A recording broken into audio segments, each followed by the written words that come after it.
আসসালামু আলাইকুম। সবাই কেমন আছেন? সবাইকে স্বাগত জানাচ্ছি আমার ভিডিওতে। আজকে আমি আপনাদের দেখাবো Facebook মেসেজ ক্যাম্পেইন কিভাবে রান করতে হয়। তো চলুন ভিডিওটা শুরু করি। যেহেতু Facebook এর মাধ্যমে আমরা খুব ইজিলি ক্যাম্পেইন রান করে প্রোডাক্ট অর সার্ভিস অনেক মানুষের কাছে রিচ করতে পারি। কিন্তু আমাদের অনেকেরই ধারণা নেই প্রোডাক্ট অর সার্ভিসের সাথে হিউজ অফ পিপলকে কিভাবে এনগেজ করা যায় থ্রু ক্যাম্পেইন। চলুন আমরা স্ক্রিনে চলে যাই। এটা আমার ফেসবুক পেজ। এখান থেকে দেখাবো মেটা বিজনেস সুইটে কিভাবে মেসেজ ক্যাম্পেইন রান করা যায়।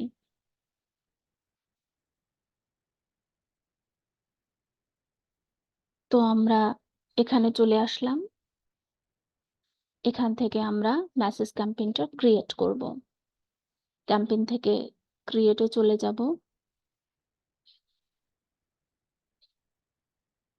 ক্রিয়েটে ক্লিক করলে একটা পপআপ এসেছে। এই পপআপের ভিতরে আমরা দেখতে পাচ্ছি অনেকগুলো ক্যাটাগরি। তো এর ভিতর থেকে আমরা এনগেজমেন্টটা ক্লিক করে কন্টিনিউ করব। এখানে দুটো অপশনের ভিতরে এটা সিলেক্ট করব, কন্টিনিউ।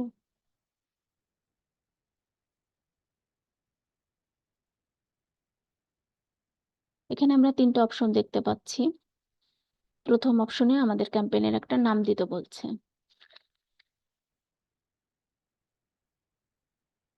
ওকে, ক্যাটাগরি ভিতরে দেখি চারটা অপশন আছে। তো এগুলো এখন আমাদের লাগছে না। যেটা যখন লাগবে তখন আমরা সেটা ইউজ করব। এগুলো এমনই থাকবে।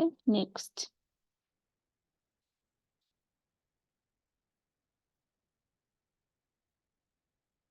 দ্বিতীয় অপশনে আমাদের অ্যাড সেটের নাম দিতে হবে। আমরা সেম নামটা ইউজ করি।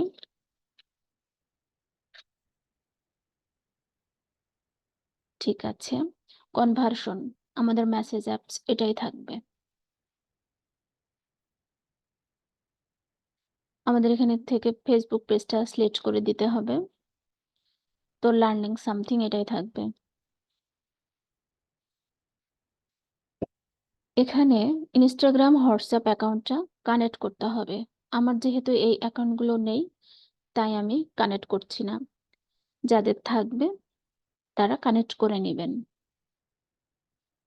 পারফরমেন্স গোল এখানে আছে ম্যাক্সিমাইজ নাম্বার অফ কনভার্সন। ঠিক আছে, এটাই আমরা চুজ করব। Budget and schedule. Budget daily budget আছে এখানে, আর লাইফ টাইম বাজেট। আমরা ডেলি বাজেটটা দেব। ডেলি বাজেট আমরা $5 দিচ্ছি। Start date, end date. আমার একটা যদি 2 দিন চলে, তো 29 তারিখ থেকে 31 তারিখ পর্যন্ত আমি সিলেক্ট করে দিচ্ছি। এখান থেকে সময়টা আপনারা সিলেক্ট করে দিতে পারেন। অডিয়েন্স কন্ট্রোলের ভিতরে আছে লোকেশন।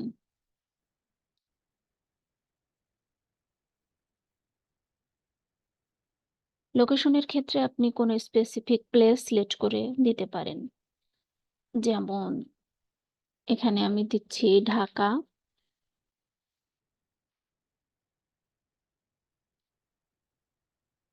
এটা সিলেক্ট করে দিলাম। এখান থেকে এরিয়াটাও বাড়ানো কমানো যায়। তো 25 মাইল আছে, আমি এখান থেকে কমিয়ে 10 মাইলে রাখছি।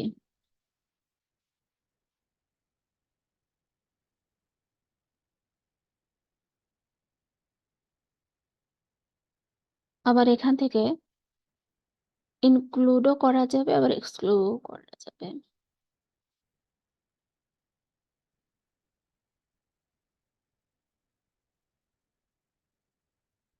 এখানে আছে অ্যাডভান্টেজ প্লাস অডিয়েন্স।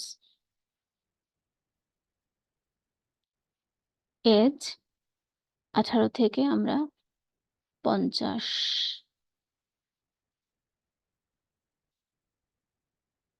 ঠিক আছে। জেন্ডার। জেন্ডারের ক্ষেত্রে আমাকে ভাবতে হবে কারা দেখবে এই ভিডিওটা। অনেক থিঙ্কিং করে জেন্ডার সিলেক্ট করতে হবে। তো ম্যান ওমেন দুটোই থাকবে। Detail targeting. ডিটেল টার্গেটিং এর ক্ষেত্রে এখানে অনেক অপশন আছে। লাইক ব্রাউজে ক্লিক করলে আমরা দেখতে পাবো ডেমোগ্রাফিক, ইন্টারেস্ট, বিহেভিয়ার। তো এই 3 ধরনের ক্যাটাগরির ভিতরে আবার অনেক সাব ক্যাটাগরি আছে। এখানে ক্লিক করলে দেখতে পাচ্ছি আমরা এই ক্যাটাগরিগুলো। আমার টার্গেট অডিয়েন্স যেহেতু স্টুডেন্ট, তো আমি এখান থেকে স্কুল, ইউনিভার্সিটি এগুলো চুজ করে দিতে পারি। আবার ব্রাউজ থেকে ইন্টারেস্টের মধ্যেও আমরা টার্গেট অডিয়েন্স খুঁজে নিতে পারি।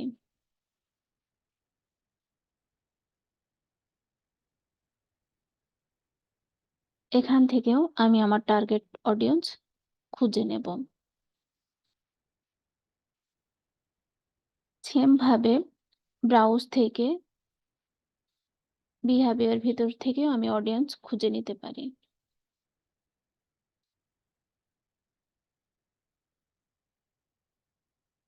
এখানে আপনারা যে সাইজটা দেখতে পাচ্ছেন এটা টার্গেট অডিয়েন্সের উপরে ডিপেন্ড করে শো করছে।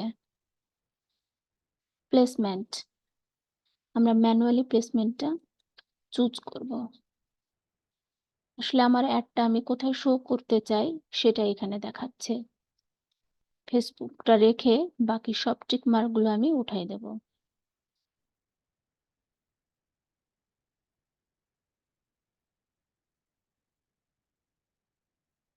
দেন নেক্সটে চলে যাব।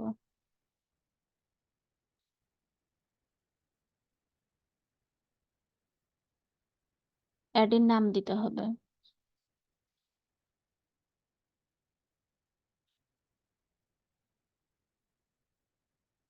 আমরা আগের নামটা ইউজ করছি। এখানে অ্যাড সেটআপ, যারা নতুনভাবে অ্যাড ক্রিয়েট করে অ্যাড রান করতে চান তারা এটা সিলেক্ট করবেন। আমি দ্বিতীয়টা সিলেক্ট করছি, যেহেতু আমি আমার ফেসবুক পেজে যে পোস্ট আছে ওটা থেকে পোস্ট অ্যাড করতে চাই তাই। তারপর সিলেক্ট পোস্ট, এখান থেকে আমার পোস্টটা দেখাই দিতে হবে। Then continue.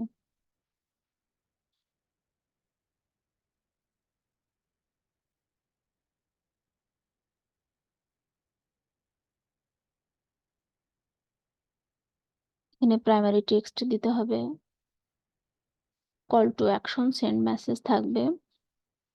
এখানে মেসেজ টেমপ্লেট দেখাচ্ছে। নতুনভাবে যদি আমি ক্রিয়েট করতে চাই তো এখান থেকে করতে হবে, সরি এডিট থেকে করতে হবে। আর এখানে যা আছে যেমন আছে তেমনই আমি এখানে রাখছি।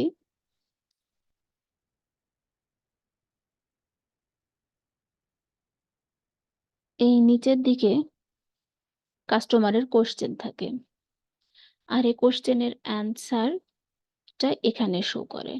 আমরা রিভিউটা এখানে দেখতে পাবো। তো সব কাজ শেষ। এখান থেকে অ্যাডটা প্রিভিউ করা যায়। তো অ্যাডটা আমরা রেডি করে ফেলেছি। এখানে পাবলিশ করলেই অ্যাড রিভিউতে চলে যাবে। প্রথমে অবশ্য নো অ্যাডস দেখাবে, দেন রিভিউ করার পর অ্যাডটা শো করবে উইদিন 24 আওয়ার্স। সবাই ভালো থাকবেন। আল্লাহ হাফেজ।